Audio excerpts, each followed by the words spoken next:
Près de 3 ans après les violences commises en décembre 2018, je parle là de massacres de Yumbi qui ont fait au moins 535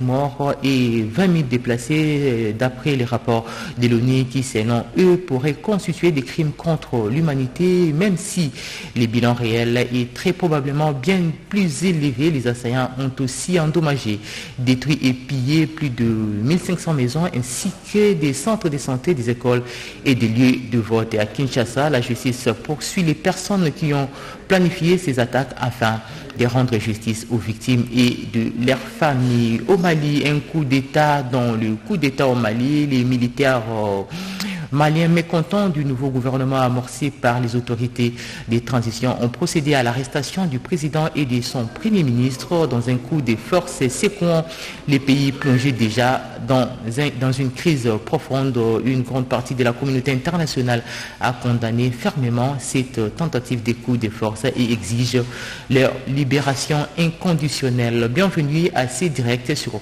la télévision nationale congolaise. Il est 7h, l'heure du journal. D'abord, ces messages du président de la République en exercice et président en exercice de l'Union africaine à l'occasion de la journée des célébrations de la journée mondiale de l'Union africaine. Selon Félix-Antoine Tshisekedi, c'est une fierté pour le père fondateur et est un symbole d'une Afrique unie. Suivez ces messages du président de la République.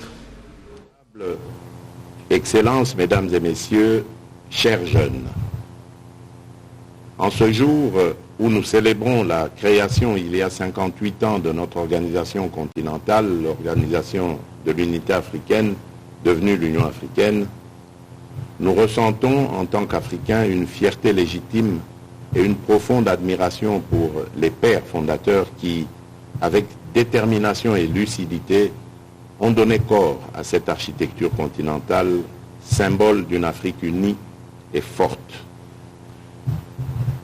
En effet, comment ne pas saluer la pertinence de leur vision panafricaniste ayant conduit le 25 mai 1963 à Addis Abeba à la création de l'Organisation de l'Unité africaine, OUA. Celle-ci était destinée à rassembler les peuples africains pour faire face ensemble aux défis qui les attendaient au lendemain de la décolonisation. Héritière de sa devancière, l'Union africaine ne surgit guère du néant.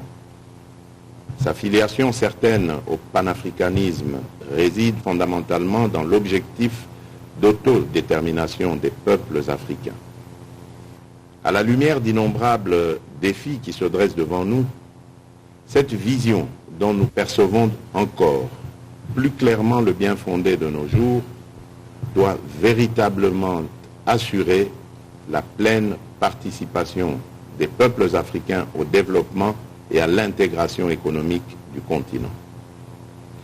En effet, forts de leur potentiel humain et de leurs ressources naturelles, nos États doivent mutualiser leurs efforts pour relever les défis qui engagent le sort de nos peuples, à savoir l'éducation, la sécurité alimentaire, la santé, l'emploi, les droits humains, l'alternance démocratique, l'environnement, la valorisation de notre culture et la préservation de notre patrimoine, la promotion de la recherche scientifique et de l'innovation technologique comme fer de lance du développement.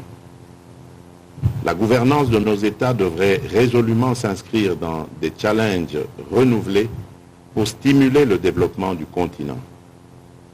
Il en est ainsi de la répartition équitable des richesses nationales, de la lutte contre la corruption et le détournement des deniers publics, de l'évasion des capitaux, de l'arrêt du pillage des ressources naturelles, de la relance des économies africaines post-Covid et de la fabrication locale des vaccins et autres produits médicaux. Face à tous ces défis, l'Union africaine s'est dotée d'un instrument stratégique et prospectif fondamental et incontournable, l'agenda 2063, l'Afrique que nous voulons. Cet outil d'impulsion, l'agenda 2063, constitue un serment collectif où nous tous, peuples d'Afrique et de la diaspora, unis dans la diversité jeunes et vieux, hommes et femmes, filles et garçons, de toutes les couches de la société, nous nous engageons pour une Afrique intégrée, prospère et pacifique, dirigée par ses propres citoyens et représentant une force dynamique sur la scène mondiale. Nous voulons résolument une Afrique où les armes se taisent, où les femmes et les enfants cessent d'être les premières victimes des violences. Face aux menaces et actions terroristes, l'Afrique doit mutualiser ses ressources et passer à l'opérationnalisation de la force africaine en attente. Nous voulons une Afrique qui investisse d'abord et surtout dans le capital humain, constitué majoritairement de jeunes. Une Afrique qui donne et redonne espoir à sa jeunesse par une éducation performante et de qualité, accessible au plus grand nombre, garçons et filles à égalité. Nous voulons enfin une Afrique capable de saisir les opportunités qui se présentent à elle sur la scène internationale grâce à la mise en œuvre de la réforme institutionnelle de l'Union qui se poursuit à un rythme soutenu.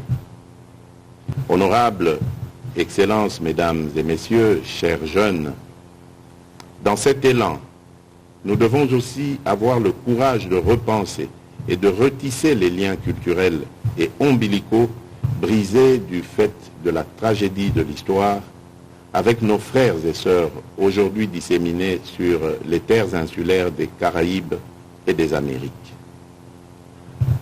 Ensemble, faisons de la culture le creuset de transformation, de rénovation et de modernisation de notre savoir-vivre et de l'accueil de tous les enfants du continent, où qu'ils soient. De la place de l'Afrique s'inscrira dans une démarche mémorielle par laquelle nous serons rassemblés afin de renouveler dans un geste symbolique notre attachement à l'unité et à la grandeur de l'Afrique.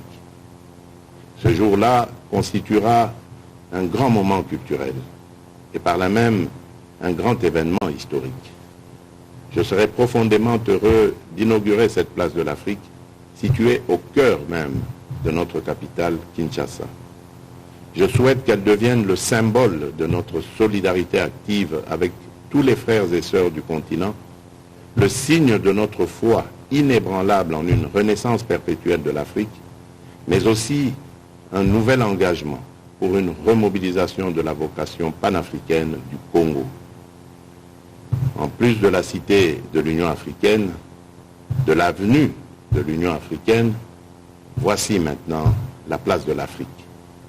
Pour nous rappeler la vocation première de notre pays, celle d'être le fer de lance du décollage décisif de l'ensemble de notre continent, cette véritable gâchette du revolver Afrique évoquée par Frantz Fanon.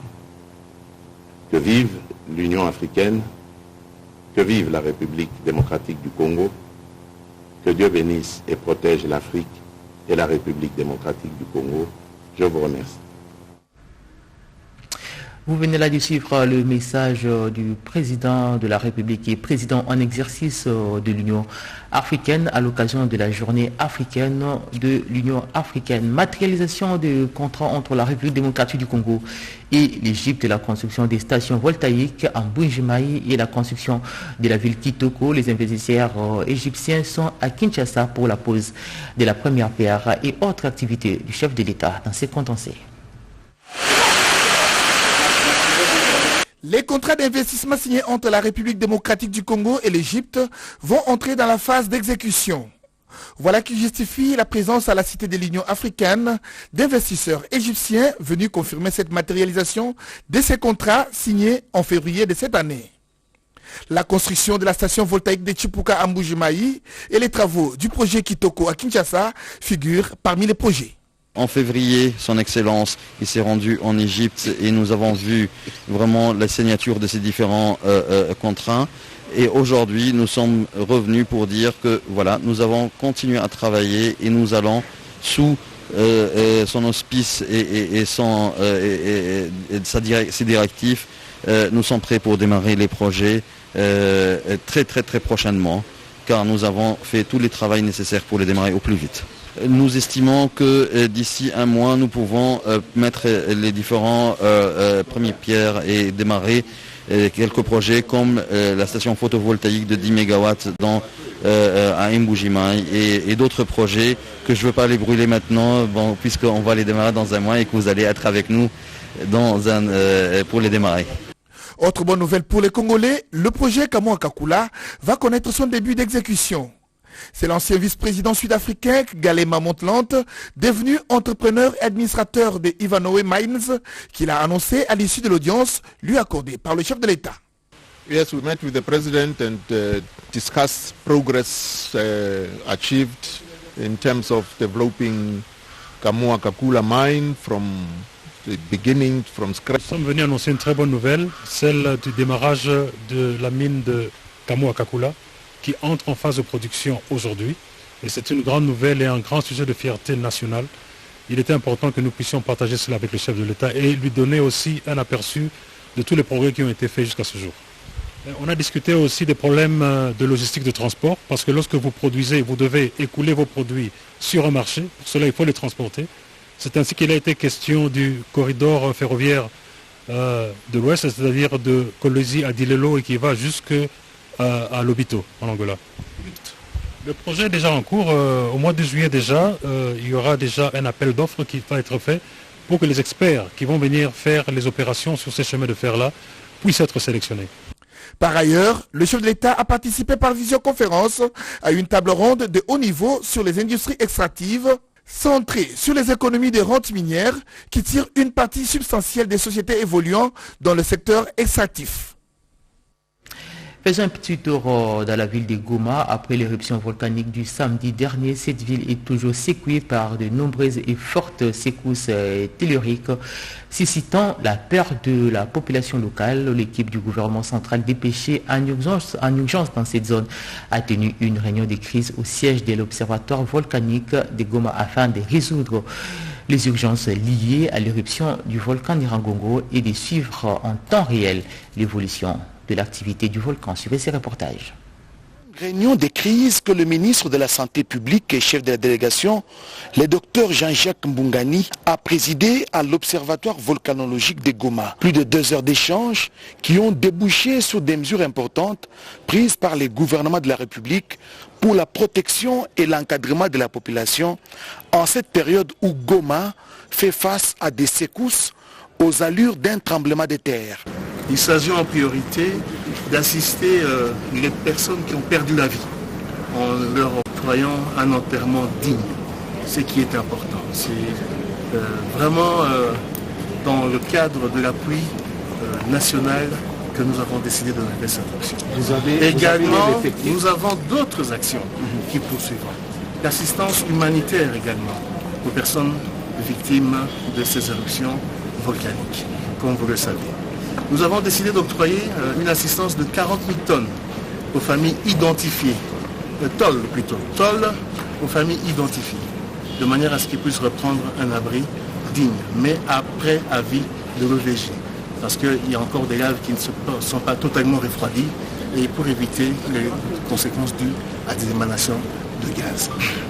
Nous allons également contribuer à ce qu'il y ait un accès à l'eau potable, ce qui est important. On a signalé des cas de résurgence de maladies telles que le choléra et nous devons absolument éviter cela. Nous avons aussi levé l'option au niveau du gouvernement d'aider les actions locales pour dégager la route Goma-Rutshuru. La population est appelée à la vigilance et surtout à éviter de fréquenter les sites où les laves sont encore en activité au risque de préjudicier sa santé suite aux gaz très toxiques qui s'y dégagent. Et le gouverneur militaire de l'Ituri a échangé avec l'ambassadeur de la Suède en poste à Kinshasa sur le respect des droits humains et des droits internationaux humanitaires en cette période de l'état de siège. Cela fait suite à l'état de siège décrété dernièrement par le président de la République, une façon pour le chef de l'État, Félix-Antoine Tshisekedi, de mettre fin aux atrocités qui prévaut dans cette province. Suivez ce reportage. Entouré Auprès de son vice-gouverneur et le membre de son cabinet, le gouverneur militaire de l'Ituri a échangé avec la délégation de l'ambassade de Suède en RDC, conduite par Mathilde Schwenden, conseillère politique de cette ambassade. Le respect des droits humains, du droit international humanitaire et de règles d'engagement en période de l'état de siège ont été au cœur de la rencontre entre le lieutenant-général Luboyaka Chamadjoni et son hôte de marque, Mathilde. Nos focus sont notamment droits humains, égalité de genre, etc. et aussi les actions humanitaires. Il a mentionné l'importance de suivre les règles d'engagement, des comportements, ce qui est très important, et aussi la proportionnalité dans toute opération. C'est très important pour tout le monde, les groupes armés, les autorités, chaque acteur partout dans le monde, de toujours suivre le droit international, surtout concernant les droits humains et le droit international humanitaire. Pour le lieutenant-général Luboya, gouverneur militaire de l'Ituri, des instructions claires et précises ont été données par le président de la République, chef de l'État et commandant suprême des forces armées pour l'observance stricte et sans faille, non seulement de principes de droits humains, du droit international humanitaire et de règles d'engagement pendant l'état de siège, mais aussi et surtout la protection des populations et de leurs biens, ainsi que la lutte sans merci contre le milice en vue de l'instauration de la paix, la sécurité et de l'autorité de l'État dans l'ensemble de la province de l'Ituri. Parmi les clés de réussite se trouvent la discipline, le professionnalisme de militaires et de policiers dans la conduite des opérations. Au grand mot des grands remèdes face à cette catastrophe naturelle, l'Observatoire volcanique de Goma ont été dotés urgemment d'équipes adéquates pour des équipements adéquats pour la poursuite de la surveillance du volcan. Le ministre de la Recherche scientifique a annoncé la mise à la disposition des arriérés des primes mensuelles des agents et cadres de ces structures. Oscar Mbalkaïch pour les détails. Les sourires, ces agents et cadres de l'Observatoire volcanologique de Goma, impayés depuis plusieurs mois. Attentifs à leurs cris, le gouvernement de la République vient d'apurer une bonne partie de leur salaire et renforcer ainsi en équipement ces centres de surveillance volcanologique. Motivation, prime et fait de fonctionnement que le gouvernement a mis à la disposition de l'OVG. Mais il se pose un problème d'effectif. Vous avez tout suivi, il y a des agents fictifs. On en parle même dans la radio étrangère. Alors, on a mis en place une commission qui a travaillé. Cette annonce a été relayée par celle des fils du coin, respectivement le ministre de l'Enseignement supérieur et universitaire Mouindo Nzangi et celui de l'industrie Julien Paluku Kaongia. État conscient du travail qui a été fait, et nous référons même à la Bible qui dit « Tu mangeras à la sueur de ton front », le gouvernement a pris la décision de dire pour tous ceux-là qui ont été répertoriés comme ayant été présents pendant les moments difficiles sans être payés, ils sont d'abord prioritaires. Et en deuxième lieu, on examine maintenant la situation des autres, ce sera l'équité. Expression de joie pour ces personnels de l'OVG hyper motivés qui a salué l'intervention du chef de l'État. L'écoulement du volcan continue de faire des dégâts. Dernièrement, un immeuble s'est effondré. Ces mouvements ont causé des fissures dans plusieurs bâtiments dans cette ville. Les autorités compétentes demandent à la population habitant cette zone qualifiée rouge de ne pas regagner leur maison et de respecter les instructions du plan d'évacuation. Suivez ce reportage. Les plus courageux filment la scène d'évacuation des premières victimes. Ce que l'on craignait commence à se produire. À Goma, personne n'est hors du danger. Les séismes à intervalles réguliers ont provoqué l'effondrement de cet immeuble de 3 étages. Le secours s'organise par les survivants d'entre les habitants du quartier. La scène s'est passée au quartier Katindo, non loin de l'hôtel Ishango. Selon les témoins trouvés sur place, il y aurait eu quelques pertes en vie humaine et quelques blessés, en attendant le bilan exhaustif des services de la protection civile. Des routes lézardées, par endroits on sait voir cette fournaise ardente qui peut à tout moment surprendre les habitants sans défense.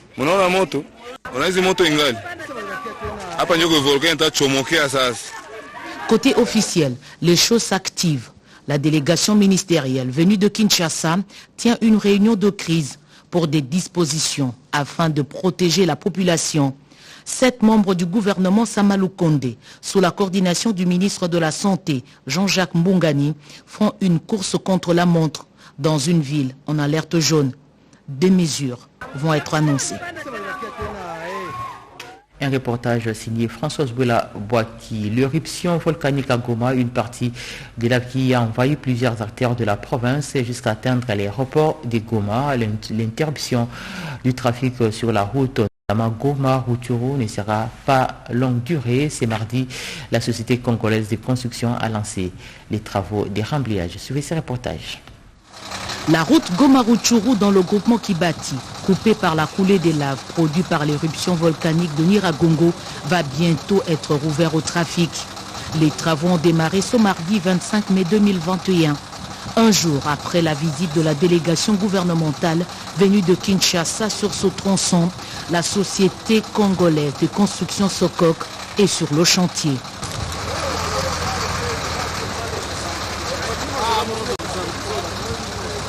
Cette route est d'une importance capitale dans l'approvisionnement des produits de première nécessité vers le centre de consommation, notamment Goma.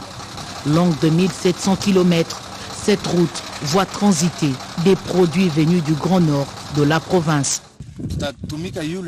Les travaux vont prendre 7 à 10 jours. Nous allons remblayer et recharger le larve pour stabiliser la chaussée et faciliter la circulation. La chaussée aura une largeur de 5 mètres. À Goma, tout est en mode d'urgence. La réouverture du trafic pourra faciliter la circulation des biens et des personnes pour éviter l'asphyxie et la flambée des prix des produits. Puisque cette population de Goma a besoin de soutien en urgence, et ici à Kinshasa, le Premier ministre Jean-Michel Sama Lukonde a réuni autour de lui les cadres de concertation humanitaire et quelques membres de son gouvernement. Il était question de trouver des voies et moyens pouvant permettre d'acheminer de l'assistance dans la province du Nord Kivu. Les détails dans ces reportages signés Pati Tondongo. L'ouverture de l'aéroport de Goma et le rétablissement du trafic routier Goma-Rutshuru, bloqué par les laves suite à l'éruption du volcan Nyiragongo, une priorité pour le gouvernement pour l'acheminement de l'aide humanitaire. Le Premier ministre Jean-Michel Sama Lukonde Kyenge a réuni dans la soirée de lundi 24 mai quelques membres du gouvernement et les cadres nationaux de concertation humanitaire pour étudier les voies et moyens d'assister la population de Goma dans le Nord Kivu. En tant que coordinateur humanitaire, nous sommes venus pour évaluer avec le gouvernement les besoins humanitaires. Nous avons parlé aussi comme des besoins prioritaires pour l'abri, assainissement, aussi pour les populations déplacées et aussi pour la destruction des écoles. Tous les besoins qu'ont la population là-bas. On a parlé aussi comme des besoins de la population pour l'assainissement, le danger d'avoir une flambée de choléra, et c'est une priorité pour toute la communauté humanitaire. Le cadre national de concertation humanitaire est un cadre formel qui existe entre le gouvernement et tous les acteurs qui opèrent dans les secteurs humanitaires en République démocratique du Congo, raison pour laquelle il a été activé par les chefs de l'exécutif national, a soutenu le ministre des Médias porte-parole du gouvernement, Patrick Mouyaya. On a eu l'occasion de brosser les tableaux de la situation, voir dans quelle mesure un certain nombre de facilités ou des choses pourront être faites pour leur permettre, aux côtés du gouvernement congolais, d'intervenir en faveur de populations qui sont touchées pour le moment dans le Nord Kivu. Pour rappel, c'est depuis le samedi 22 mai que la ville de Goma dans le Nord Kivu a été victime d'une éruption inattendue du mont Nyiragongo, faisant des morts et des dégâts matériels importants. Modernisation de la radio-télévision nationale congolaise, les ministres des médias et de la communication sollicitent l'appui des partenaires. Le premier à fouler ses pieds sur le sol congolais, c'est le directeur général de ces médias internationaux, Euronews, qui a visité les installations de la radio-télévision nationale congolaise. Suivez ce reportage. tour administratif de la RTNC a été inspecté en premier. Patrick Mouyaya, ministre de la Communication et Médias, et le patron de la chaîne internationale Euronews, sans oublier la direction générale de la RTNC, ont voulu palper du doigt certaines réalités en vue d'initier de travaux de rénovation. S'en est suivi la visite de certains locaux. Les régies ou encore le studio Mamanguebi ont été visités par l'équipe conduite par Patrick Mouyaya. Le ministre de la Communication et Médias veut une télévision au standing international. L'idéal pour nous serait qu'ils viennent dans le cadre d'un partenariat pour voir d'abord comment on redonne vie à ces grands bâtiments, qu'on redonne vie à la télévision nationale. Ce sera un poumon et un signe perceptible que le Congo est véritablement sous l'impulsion du président Tshisekedi en train de prendre un autre virage. Pour sa part, le patron d'Euronews s'est dit prêt à accompagner le gouvernement dans cet élan de modernisation de la télévision nationale. C'est important parce que ça c'est l'image du Congo. Les médias c'est l'image du pays et maintenant je vois les jeunes congolaises, elle fait de miracles avec des équipements très limités, très vieux. Mais elle fait des miracles. Mais je suis sûr que le ministre et moi, je suis le propriétaire de Euronews. Je vais aider pour monter les qualités de cette entreprise aussi. L'idée de transformer l'image de la radio-télévision nationale congolaise est vivement applaudie par le DG Ernest Kabila. Dès l'arrivée du ministre, nous avons senti qu'il y a un ouf de soulagement, un élan nouveau. Et nous pensons bien que s'il concrétise ce qu'il pense, ça sera un soulagement. Et pour nous, dirigeants de la RTNC, et pour les agents de la RTNC, puisqu'ils ont longtemps souffert. Et nous lui souhaitons bonne chance, et puisque nous savons qu'avec son sang jeune, il pourra faire ce que les autres n'ont pas pu faire. Bien avant, le ministre de la Communication et le patron d'Euronews ont eu un tête-à-tête au cabinet du ministre. Ensemble, ils ont échangé sur la possibilité de transformer la RTNC, conformément, selon le souhait du chef de l'État, Félix Antoine Tshisekedi Tshilombo. Un reportage signé Jessica Bessali et Bobo Samba. Et avant de boucler complètement ces journaux, je voulais suivre cette présentation du projet pilote et talent par le ministre de Petites et Moyennes Entreprises. La relance économique nationale à travers l'entrepreneuriat, tel est le cheval de bataille du ministre d'État Eustache Muhanzi Mumbembe. Après avoir pris contact avec les différents services de son secteur, le ministre d'État en charge de l'entrepreneuriat ouvre la porte aux investisseurs intéressés par ce secteur. Il a reçu pour ce faire la délégation de l'agence japonaise de la coopération internationale JICA, un partenaire des premiers plans connus mondialement dans la promotion de petites et moyennes entreprises. À travers l'OPEC, le pays du soleil levant, fort de sa grande expérience, se propose d'accompagner le PME congolaise. La coopération japonaise a énormément d'expérience à partager avec notre pays. Nous avons assisté déjà à l'appui dans différents domaines et cette fois-là, ils sont en train de réaliser une étude pour pouvoir développer un programme de renforcement de capacité de ressources humaines dans l'industrie de notre pays, mais en mettant un accent particulier sur les start-up et l'entrepreneuriat. Opportunité saisie par le patron de l'entrepreneuriat qui a manifesté la volonté de mettre en place une structure technique composée d'experts congolais pour assurer une étroite collaboration avec la JICA. Dans la même optique, CUSO, un autre organisme canadien d'appui au PME, a été reçu par le ministre d'État, Maître Eustache Muhanzi Mumbembe. Ce partenaire canadien veut apporter une assistance de qualité aux jeunes Congolais marginalisés à travers un projet pilote appelé Talent pluriel, et ce afin d'améliorer le bien-être individuel et économique. Restez en position d'écoute jusqu'après ces journaux. Vous allez suivre la lecture d'une série d'ordonnances signées par les chefs de l'État dans l'entretemps. Fin de ces journaux de 7h. Merci de l'avoir suivi et bonne suite des programmes sur nos antennes.